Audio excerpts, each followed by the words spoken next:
성경에서 중요하게 다루는 병이 있습니다. 그게 무엇이냐면 우리 옛날 말로 하면 문둥병이라 그러고요, 한센시병이라 그럴까요? 요즘 말로 하면 요즘 말로 하면 뭔가 잘 어감이 잘 저한테는 잘 안 와닿아요. 그래서 그냥 문둥병이라는 말을 쓰겠습니다. 우리가 잘 알죠. 문둥병은 우리 몸이 썩어져 들어갑니다. 뒤에 잘 들리세요? 예. 그런데 문제는 내가 썩어져 들어간다는 것을 느끼질 못합니다. 예. 그래서 정말 큰 문제죠. 문둥병자들은 그래서 힘이 세다 그래요. 왜냐하면 자기 몸이 어느 정도로 지금 부서져 가는지를 알지 못하기 때문에, 사실 우리 몸에 고통이 오는 것은 더 이상 힘쓰지 말라라는 그런 신호인데 이 신호 자체가 안 가는 거죠. 그러니까 옛날 소록도에서는 뭐 그런 일이 종종 있었다 그래요. 밭을 개간하거나 무슨 힘든 일을 할 때 몸이 부서져 버리는 거예요. 자기 힘을 주체를 못 해가지고 자기 병 속에서 몸은 부서져 있는데 이것을 다루어서 쓰지 못하고 그냥 있는 힘껏 힘을 쓰다가 몸이 부서져 버리는 것이죠. 왜 이야기를 하냐면 참 지금 세대가 아마 더더욱더 이 문둥병, 영적 문둥병이 훨씬 더 심하여진 세대가 아닌가 싶어서 그렇습니다. 감각을 하지 못하는 거죠. 무엇에 대한 감각을 하지 못할까요? 우리 오늘 본문으로 읽진 않았지만 2장을 폈으니까요. 6절에서 8절까지 우리 함께 읽어볼까요? 함께 읽습니다. 2장 6절에서 8절입니다. 같이 한번 읽어봅시다. 시작. 하나님께서 각 사람에게 그 행한 대로 보응하시되 참고 선을 행하여 영광과 존귀와 썩지 아니함을 구하는 자에게는 영생으로 하시고, 오직 당을 지어 진리를 따르지 아니하고 불의를 따르는 자에게는 진노와 분노로 하시리라. 아멘. 하나님께서 각 사람에게 그 행한 대로 보응하십니다. 이 역사는 고래로부터 지금까지 계속해서 있어 왔고, 심지어는 성경은 분명하게 우리들에게 이야기하죠. 최후에 우리 조금 전에 사도신경으로 신앙 고백하지 않았습니까? 저리로서 산자와 죽은 자를 심판하러 오시리라. 이 하나님의 보응에 대하여서 감각하는 사람들이 실제로 잘 안 보입니다. 여러분, 제가 오늘 그렇게 인사도 아니죠, 그죠? 오늘은 좀 그냥 얼굴을 어디로 향하고, 땅으로 향하고 그냥 고백을 드리자 그랬죠. 주님, 나를 불쌍히 여기소서. 예. 주님, 나를 불쌍히 여기소서. 하나님 앞에서의 우리 자신의 모습을 하나님 앞에 있는 우리들인데, 이것에 대한 감각이 마치 문둥병 환자들이 자기 여러 몸에 자극이 오는데도 전혀 느끼지 못하는 것처럼, 하나님은 지금도 우리들 가운데 여러 가지 상황 속에서 보응하시며 우리들 삶 가운데 간섭하시며 우리를 여전히 부르시고 계신데 여기에 대해서 전혀 뭐가 없어요. 여러분, 이것을 한번 지금 이 시간에 우리가 예배하러 나와서요, 한번 우리 마음을 한번 이 말씀을 통하여서 한번 비춰보실 수 있기를 바랍니다. 이 하나님께 대한 감각이 있으십니까? 내가 정말 하나님 앞에 지금 나와 있다고 하는 이 분명한 의식이 여러분에게 있으십니까? 그리고 이 하나님은 여러분 정말 두려운 하나님입니다. 말 그대로 아까 우리 2장 6절에서 읽었잖아요. 보응하시는 하나님이세요. 어떻게 해요? 각 사람이 행한 대로. 각 사람이 행한 대로 보응하시는 하나님이십니다. 어떻게 보응하시냐면 참고 선을 행하여 영광과 존귀와 썩지 아니함을 구하는 자에게는 영생으로 하시고, 오직 당을 지어 진리를 따르지 아니하고 불의를 따르는 자에게는 진노와 분노로 하시는 하나님이십니다.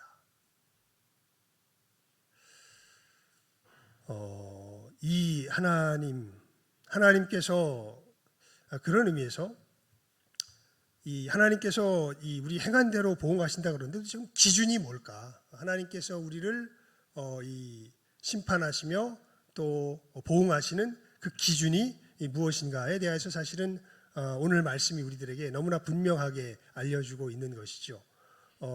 이 12절부터 15절까지 우리 함께 읽어볼까요? 시작하면 읽습니다. 시작. 무릇 율법 없이 범죄한 자는 율법 없이 망하고 무릇 율법이 있고 범죄한 자는 율법으로 말미암아 심판을 받으리라. 하나님 앞에서는 율법을 듣는 자가 의인이 아니요 오직 율법을 행하는 자라야 의롭다 하심을 얻으리니 율법 없는 이방인이 본성으로 율법의 일을 행할 때에는 이 사람은 율법이 없어도 자기가 자기에게 율법이 되나니 이런 이들은 그 양심이 증거가 되어 그 생각들이 서로 혹은 고발하며 혹은 변명하여 그 마음에 새긴 율법의 행위를 나타내느니라. 아멘. 사도 바울이 지금 무엇을 이야기하고 있냐면 하나님께서 우리를 심판하실 그 기준을 모든 사람 누구에게도 예외 없이 다 주셨다는 것이 사실 우리가 읽었던 말씀의 가장 중요한 메시지입니다. 율법 없이 범죄한 자는 율법 없이 망하고 율법이 있고 범죄한 자는 율법으로 말미암아 심판을 받으리라. 그러니까 분명히 명시적으로 책에 기록하여서 율법을 준 것은 이방 민족들에게는 주진 않았습니다. 오직 누구에게만 줬냐면 이스라엘 백성들에게만 주셨죠. 그래서 이스라엘 백성들은 그 점에서 보면 더 도망갈 구석이 더 없어요. 그냥 아예 이렇게 살면 이렇게 될 것이다라고 하는 하나님께서 보응하실 그 길에 대해서 아예 그냥 어디다 기록해서 주신 거예요? 책에다 기록해다 주신 거예요. 책에다가. 그래서 이렇게 이야기하고 있는 거예요. 율법이 있고 범죄한 자는 율법으로 말미암아 심판을 받으리라. 그런데 그러면 율법 안 준 사람들은 하나님 심판하시는 것이 그것이 부당한 일 아닙니까? 라고 이야기하는데 명시적인 율법을 책으로 주진 않았지만 하나님의 법을 어디에다 새겨주셨다고 지금 사도 바울이 이야기하냐면 우리 15절 말씀 함께 읽어볼까요? 시작하면 읽습니다. 시작. 이런 이들은 그 양심이 증거가 되어 그 생각들이 서로 혹은 고발하며 혹은 변명하여 그 마음에 새긴 율법의 행위를 나타내느니라. 그러니까 하나님의 이 법은 온 인류가 다 소유하고 있다는 것입니다. 맞지요, 여러분. 도둑질 해서는 안 된다는 것 누구한테 배워서 아는 것 아니잖아요.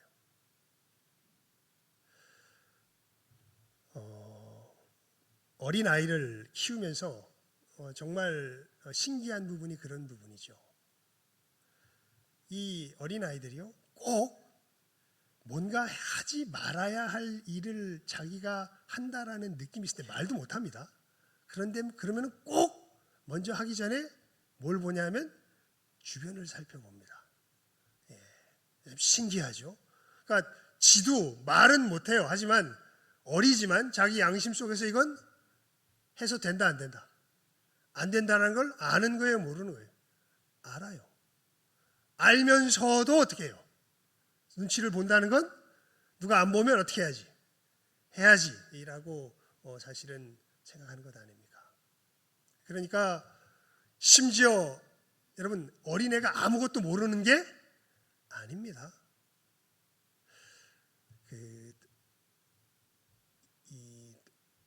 특히 예배 시간에요. 제가 연기를 어렸을 때 아내와 함께 어떻게 예배 시간에 훈련을 시켰냐면요. 참 처음엔 힘들었는데요. 이 녀석이 예배 시간만 되면 더 난리를 쳐요. 아기 때. 왜 난리를 치냐 하면 늘 부모님의 관심이 사실은 누구에게 있었는데? 자기에게 있었는데. 이걸 아는 거예요. 그 시간만 되면 관심이 누구에게 없어. 자기에게 없어. 그리고 어디를 향해서 뭔가 알지 못하는 어떤 다른 대상을 향하여서 향하여 있다는 걸 압니다. 그러니까 뭐 하기 시작해요? 아우성을 치기 시작해요. 여러분, 그래서 이 예배 시간에 아이들이 막 와각되잖아요. 그때 사실 잘 분별할 줄 알아야 돼요. 지금 쉽게 말하면 굉장히 중요한 영적인 전쟁에 들어가 있다는 사실을 아셔야 됩니다. 이때 이제 아이에게 바르게 뭘 시켜야 돼요? 교육을 어리지만 시켜야 돼요. 야, 네가 정말 우리에게 하나님께서 주신 소중한 자식이지만 네가 아무리 중요해도 우리가 누구를 예배함에 있어서는, 하나님을 예배함에 있어서 너는 두 번째다. 누가 첫 번째다? 하나님이 첫 번째다 라는 것을 아무리 찡찡대고 그래도 정말 이 모든 사람들에게 피해를 줄 만큼의, 애기니까 뭘 알겠습니까? 그냥 막 하는 거죠. 그 정도가 되지 않으면 그 자리에서 버팁니다. 그리고 누구에게 눈길을 주지 않아요. 누구에게 눈길을 주지 않아요. 아이에게 눈길을 주지 않아요. 너도 어떻게 해야 된다? 이건 배워야 된다. 누구를 섬기는 걸, 하나님을 섬기는 걸 배워야 된다. 그러면 여러분, 처음에는 그렇게 난리를 치다가도요, 좀 지나면 어떻게 될까요? 지도 알아요. 아, 이 시간만은 안 되는구나. 이 시간만은 누군가 부모님께서 예배드리는 저분을 향해서 나도 마음을 드려야 되는 것이구나. 이것을 뭐 말로 표현은 안 해도, 말로 표현할 수도 없죠. 아직 말을 못하니까. 이 아이가 어떻게 돼요? 그 관계를 통해서, 그 교육을 통해서 어떻게 돼요? 알게 돼요. 그러니까 이 벌어지려면 먼저 내가 무슨 의식이 있어야 되냐면 하나님 앞에 있다라는 의식이 분명하게 있어야 돼요. 예배 드릴 때. 이 의식이 없으면 온통 누구밖에 눈에 안 들어와요. 아이가 울면 누구밖에 눈에 안 들어와요. 아이의 이 아우성밖에는 눈에 안 들어오는 겁니다. 여러분, 참 이런 부분에 있어서 제가 아까도 이제 초두에도 말씀드렸지만, 많은 사람들이 실질적인 부분에 있어서 예배 시간에 참여한다고 하지만 정말 이 시간에 내가 하나님 앞에 있다라는 것을 얼마나 실제로 인식하고 인지하며 예배 드리고 있는지요. 오늘 말씀은 물론 이렇게 하나님 앞에 잘 예배 드려야 된다는 말씀을 하고자 하는 것이 아니라, 사실은 이 하나님이 놀랍게도 우리 각 사람이 행한 대로 뭐 하시는 하나님이시다? 보응하시는 하나님이시다. 그랬을 때 하나님께서 우리를 보응하실 때 무엇을 기준으로 보응하시는가 하는 것에 대한 그 교훈을 우리가 오늘 말씀을 통해서 듣고자 이 자리에 모인 것이죠. 답은 하나입니다. 즉, 이 말씀 속에서 우리가 분명하게 다시 확인했듯이 유대인이건 이방인이건 무엇을 기준으로 우리에게 보응하세요? 율법. 유대인에게는 물론 양심에도 새겨주셨지만 아예 그냥 명시적으로 어디에 보여주신, 책에 보여주신, 이 성경 책에 보여주신 이 분명한 법. 이 법이 사실은 우리 어디에 새겨진 법과 동일한 법이에요? 마음에 새겨진 법과 동일한 법이에요.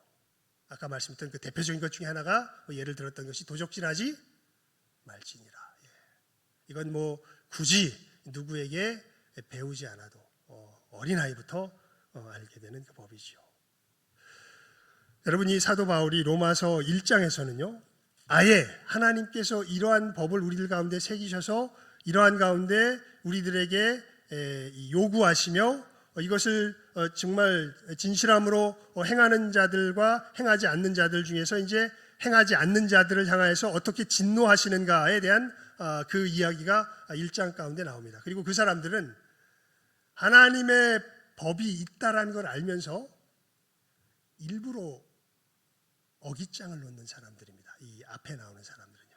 마치 누구와 비슷하냐면, 누구의 모습을 생각하면 우리가 이 로마서 1장에 나오는 사람들의 이 종류를 우리가 구별할 수 있냐면, 탕자의 비유에 나오는 둘째 아들, 첫째 아들, 둘째 아들이요. 둘째 아들은 아예 노골적으로 누구 밑에 있기 싫다고 그래요. 아버지 밑에 있기 싫다고 그래요. 그래서 그냥 아예 아버지와 결별을 선언하고 아버지 밑을 어떻게 버려요? 떠나버려요. 1장에 있던 사람들이 그런 사람들이 그 사람들은 당연히 하나님의 진노 가운데 참 마땅한 여기 이제 8절 말씀에 보면 이렇게 나와 있잖아요. 2장 8절에 오직 당을 지어 진리를 따르지 아니하고 불의를 따르는 자에게는 진노와 분노로 하시리라 하면서 그 사람들은 그 하나님을 버림에 대한 상당한 보응들을 그들의 삶 가운데 일단 받아가기 시작합니다. 자, 근데 이제 이 골치 아픈 부류가 다른 한 부류가 있습니다. 누구냐면 뭔가 자기 의식 속에서는 하나님의 법을 거부하는 것이 아니라 뭐 하기 원하는 사람들, 따르기를 원하는 사람들이 있어요.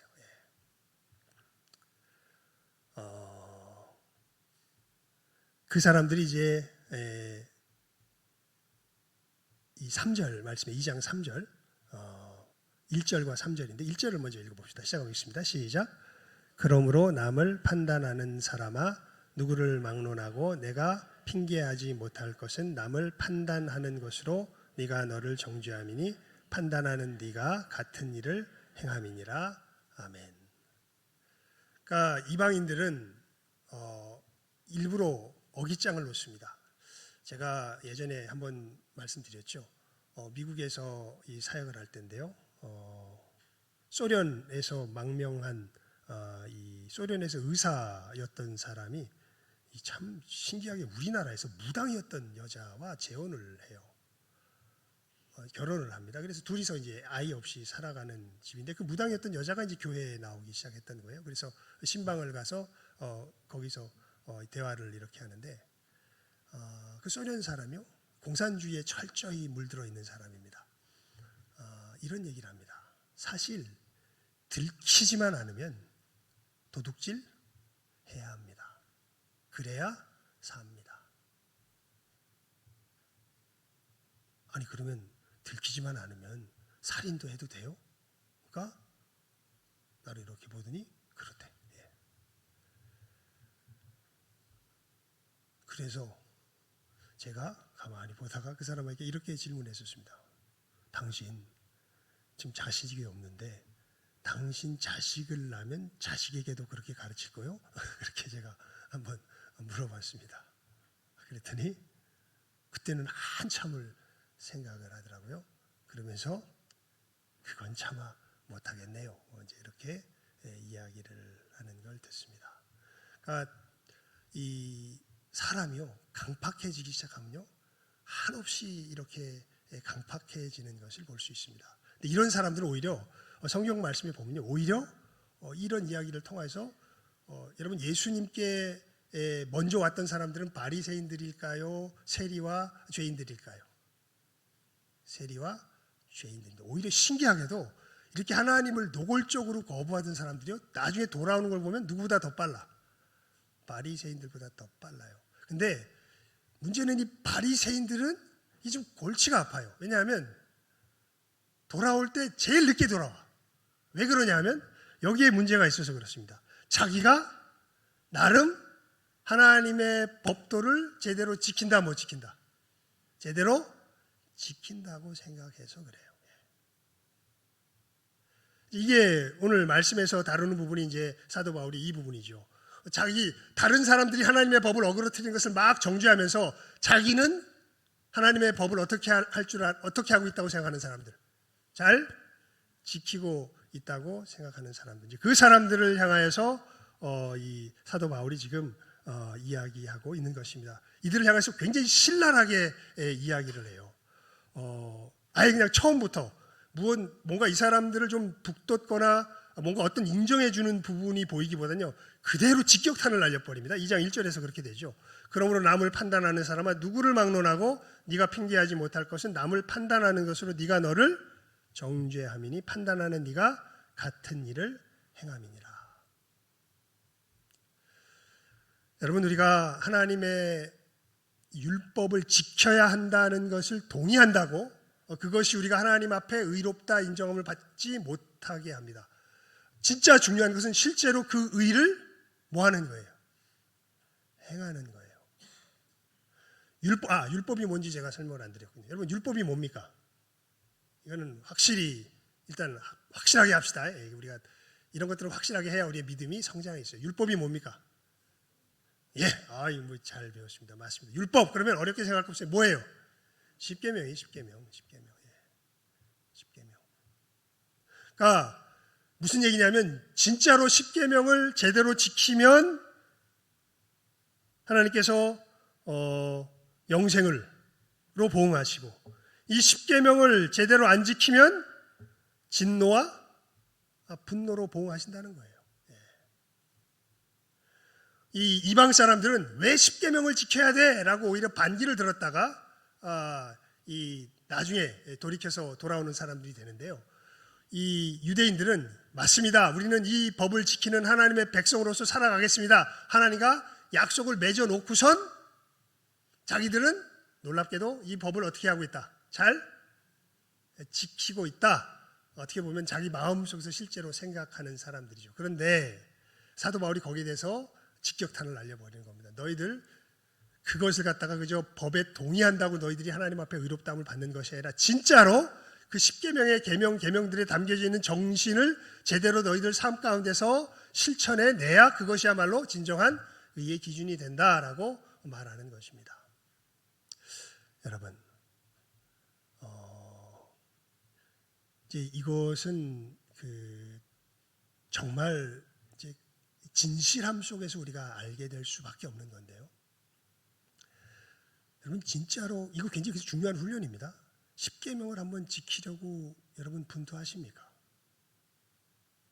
저는요 사실 교회 오면요 예수 믿으라는 얘기 먼저 하기 전에 이 얘기를 먼저 해야 될 것 같아요. 먼저 뭘 지켜라? 뭘 지켜라? 십계명을 지켜라. 이 얘기가 뭔지를 모르면 예수를 믿는다는 게 뭔지를 사실은 모르는 거예요. 그래서 여러분들 정말 여러분 속에서 십계명을 지키려고 애를 써 보십니까? 십계명 외워볼까요? 일단 뭐 알아야 지킬 거 아니에요. 너는 나 외에는 다른 신들을 내게 있게 말지니라. 너를 위하여 새긴 우상을 만들지 말며 그것들에게 절하지 말고 그것들을 섬기지 말라. 여호와의 이름을 망령되이 일컫지 말라. 안식일을 기억하여 거룩히 지키라. 내 부모를 공경하라. 살인하지 말지니라. 간음하지 말지니라. 도적질하지 말지니라. 내 이웃에 대하여 거짓 증거하지 말지니라. 내 이웃의 집을 탐내지 말지니라. 여러분 이 법이 여러분들의 하루하루의 삶에 여러분들의 토대가 되어서 이것을 지키기 위하여 분투하며 애써가고 있습니까? 진실하게요. 살인하지 말지니라. 도대체 뭐가 살인인가 알아야 될 거 아니에요. 여러분 킬이라고 안 쓰고 머더라고 했습니다. 그러니까 단순히 죽이는 것과 살인은 달라요. 그래서 예수님께서 이것을 풀어주시죠. 자기 마음속에 사람을 뭐하기만 하여도 미워하기만 하여도 이게 뭐하는 거다? 살인하는 거다. 그러면서 십계명의 이 계명들이 요구하는 것은 하나님께서 요구하시는 것은 단순히 우리의 어디에 국한되는 게 아니라 겉으로 드러나는 행동에 국한되는 것이 아니라 우리 마음과 우리 정신 속에까지 요청되고 요구되는 계명이라는 것을 성경은 우리들에게 분명하게 이야기합니다. 여러분 우리 2장 오늘 본문으로 읽진 않았지만 28절에서 29절 한번 읽어볼까요? 시작하면 읽습니다. 28절에서 29절입니다. 시작하면 읽습니다. 시작. 무릇 표면적 유대인이 아니요 표면적 육신의 할례가 아니니라. 오직 이면적 유대인이며 할례는 마음에 할지니 영에 있고 율법 조문에 있지 아니한 것이라. 그 칭찬이 사람에게서가 아니요 다만 하나님에게서니라. 아멘. 그래서 여러분이 정말 그래서 일단 예수 믿어라 얘기보다는요 너 똑바로 살아. 그 얘기부터 우리가 사실은 먼저 해야 돼요. 특히 누구 앞에서? 하나님 앞에서 똑바로 살아. 이 얘기를 우리가 먼저 해야 돼요. 똑바로 살려고 애를 써보는 순간 우리 속에 드러나는 것이 있습니다. 그 뭐냐면 우리는 아예 마음에서부터 이 똑바른 삶과는 어떻게 돼 있구나, 거리가 멀구나 하는 것입니다. 이 가장 좋은 예가 어디 나타나냐면요, 사도행전에 보면 이 백부장 고넬료를 보면 잘 알 수 있어요. 고넬료 아시죠? 고넬료는 로마 군인입니다. 그런데 이 이스라엘에 와서 이제 살아가는 동안에 유대교를 통하여서 하나님을 만나게 되죠. 그래서 정말 하나님을 섬기는 그 삶이야말로 진정한 삶이라는 것을 알아서 10장 사도행전 10장 2절에 보면 이런 기록이 있습니다. 그가 경건하여 하나님을 두려워할 줄 아는 거예요. 온 집안과 더불어 하나님을 경외하며 백성을 많이 구제하고, 그리고 이렇게 그 다음이 나와요. 하나님께 항상 기도하더니. 여러분, 이 말씀을 보면요, 이 점령군 장교로서 오히려 이 자기 집안 사람들과 더불어서 하나님을 경외하며 또 여러분, 지금 로마인들에게 유대인들은 무슨 대상입니까? 착취의 대상이거든요. 그런데 이 사람은 그 유대인들을 많이 구제했다고 되어 있어요. 그러니까 여러분, 이 사람 선한 사람이에요? 악한 사람이에요? 선한 사람이잖아요. 그렇게 하나님을 경외하면서 그렇게 선하게 살면 이 사람 이 마음에 정말 여러 가지 여러분, 봉사하고 나면 기분이 어때요? 좋은 일 하고 나면 기분이 어때요? 좋잖아요. 이 사람 마음에 좋은 마음이 충만했을까요? 불편한 마음이 충만했을까요? 아마 처음에는 약간 좋은 마음이 충만했을지도 몰라요. 그런데 말씀에 보면 이 고넬료는 그렇게 하는 가운데 하나님께 항상 기도했다 그래요. 도대체 고넬료가 뭘 가지고 기도했을까요? 거기에 대해서 11장에 보면 이 사람이 뭘 가지고 기도했는지에 대한 힌트가 나옵니다.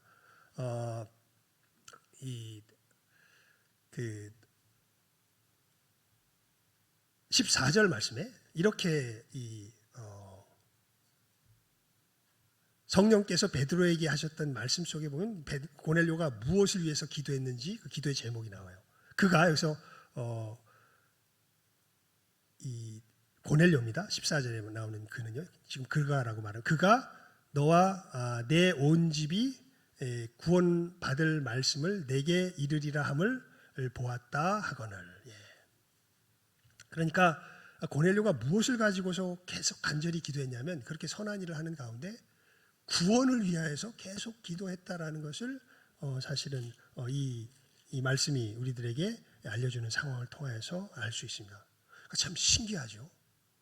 선한 일을 하면 아까도 말씀드렸잖아요. 처음에는 뿌듯할지 모르는데 여러분, 우리 선한 일 하는 우리 자신의 모습을 보면 참 이상한 일이 벌어집니다. 선한 일 왜 하냐면요, 이게 또 어떻게 보면 약간 중독이 될 수가 있는데, 선한 일을 하면 그게 내게 뭘 줘요?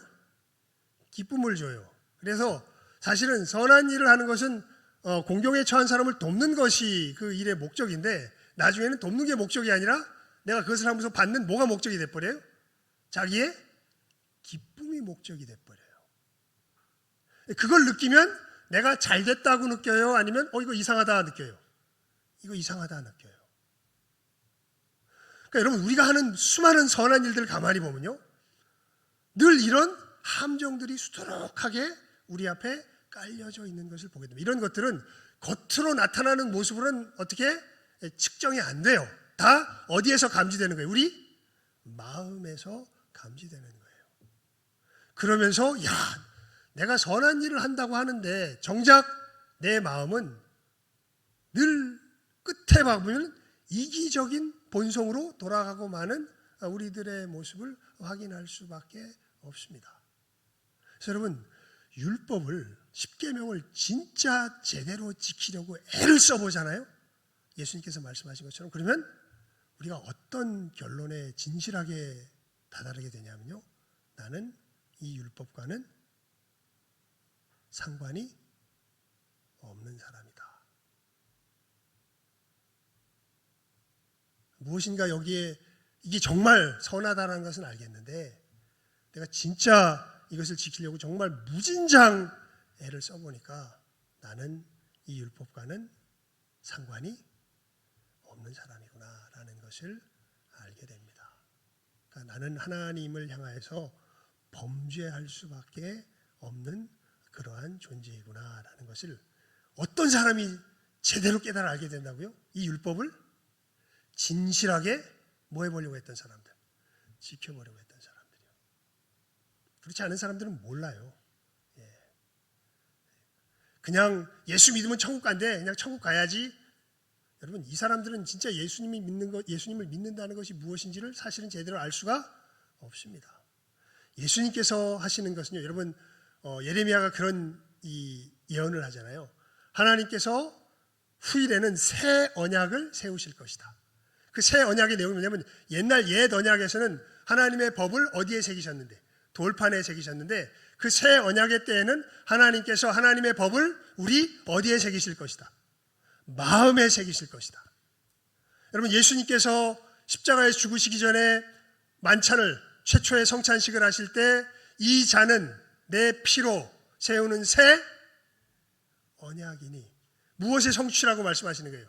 예레미야가 예언했던 그 예언의 성취가 바로 나의 이 십자가의 죽음 속에서, 이 피 흘림 속에서 너희들에게 이루어질 것이다. 즉 하나님의 법이 어디에 머무는 것이 아니라, 저 밖에 돌판에 머무는 것이 아니라 우리 어디에 새겨지는, 마음에 새겨지는 그 역사가 예수님의 이 십자가의 보혈의 역사 속에서 일어나게 될 것을 약속하시는 것이 뭐예요?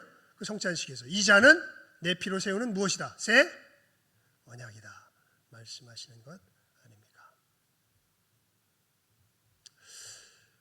여러분, 우리가 하나님의 생명을 살아간다고 할 때는요, 어디서부터 그것이 나와야 된다는 거예요? 마음에서부터 나와야 돼요. 무엇으로 그치는 게 아니에요? 겉에 드러나는 행위로 그치는 게 아니에요. 여러분, 이 겉에 드러나는 행위로 그쳐가지고 오히려 주님께 나오지 못하고 계속해서 예수님께 꾸지람 들으면서 저 바깥 어두움에 거했던 사람들이 누구예요? 바리새인들이잖아요. 오히려 비록 노골적으로 하나님을 반대했지만 자기 마음에 진심으로 부딪히며 나아갔던 세리와 죄인들은 오히려 자기 자신의 죄악을 깨달아 알고, 나는 정말 이 상황 속에서 하나님 나라에 들어갈 수 없는, 형편없는, 죽을 수밖에 없는, 진노받아 마땅한, 처벌받아 마땅한 죄인입니다. 주님, 나를 불쌍히 여겨 주옵소서. 그 사람이야말로 진짜 누구에게 나갈 수 있는 사람이 돼요. 예수님께 나아갈 수 있는 사람. 이걸 진실하게 드릴 수 있는 사람이 예수님께 나아갈 수 있는 사람이에요. 그냥 하는 게 아니라 정말 자기의 이 멸망의 상태를, 이 죄악된 상태를 진실하게 깨닫고, 이게 내 안에서 어떻게 될 수 없다는 걸 알고 해결될 수 없다는 걸 진실하게 알아서 이 문제를 해결하시겠다고 약속하신 누구 앞에? 예수 앞에, 예수님. 그래서 오늘 우리 뭐라고, 인사라기보단 뭐라고 하면서 우리 예배를 시작했나요?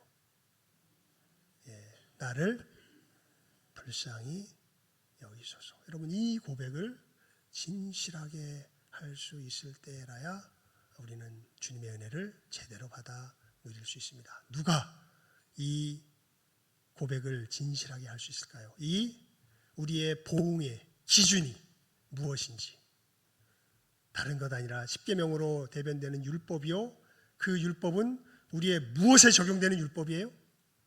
마음에 적용되는 율법이라는 것을 제대로 깨달아 알고 그 속에서 자기 자신의 상실됨을, 그러니까 고넬료가 그랬던 것 아니에요. 해보니까 남들은 칭송하는지 몰라도 자기 속에서는 자기는 여전히 누구예요? 죄인인 거예요. 그래서 항상 기도했던 거예요. 나를 뭐 해달라고?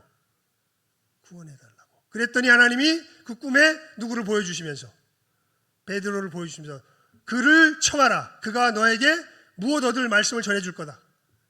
구원 얻을 말씀을 전해줄 거다. 그래서 베드로가 고넬료 앞에 와서 누구를 전해줘요? 예수님을 전해주고, 전해지는 가운데 성령께서 임하시면서 이 가정이 무엇을 얻게 됩니까? 구원을 얻게 되는 것을 우리가 말씀을 통해서 보면 알게 되는 것이죠.